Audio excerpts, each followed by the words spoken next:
was once a duck named Charlie, and he lived in a bad part of Gary, Indiana, which is somewhat of a misnomer, as Gary, Indiana is one of the most God-forsaken places on Earth. Actually, it's not as bad as Bombay, India, or Brazil, but that's irrelevant. Come to think of it, Omaha, Nebraska ain't exactly God's country, if you know what I mean, but it's more of a hot boiled in the noggin appetizer at the local TGI Kill Me Now Damn It bistro kind of crib. Anyhow, there was this duck named Charlie, and he had some problems. Actually, he preferred to call them issues, because he worked for a big corporation who programmed him to believe that nothing is truly a problem, just an issue to be taken offline to a diversity training class.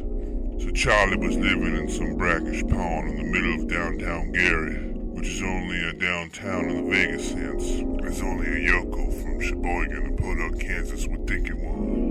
Charlie's pond wasn't really a pond, it was more of a large bomb crater that had filled with the filth from a nearby ruptured sewer line. Nobody in Gary knew where the crater came from, just that it was better to steer the rickshaws in a wide arc around it. So Charlie was sick all the time because he was living in a pool of fetid human waste. He was also full of buckshot because from time to time, the neighborhood kids tried to pop a cap in his motherfucking ass.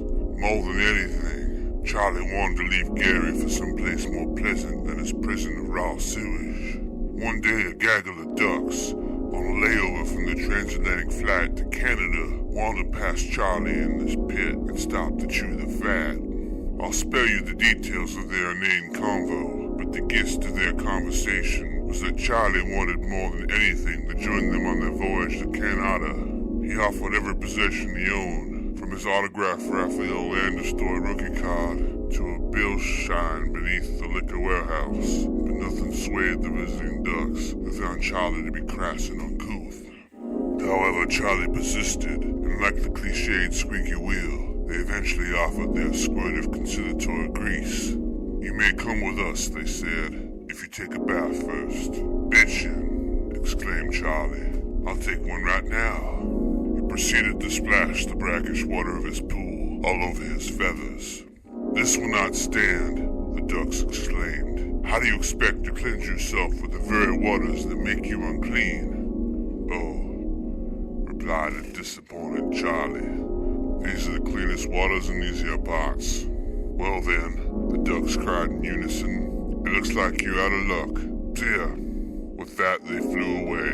To hell with them, Charlie grunted. I'll go with them anyways.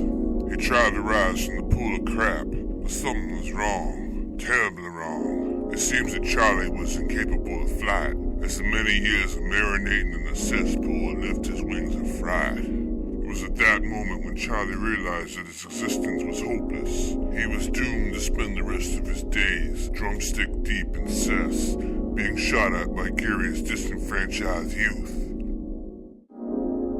And then he had a stroke.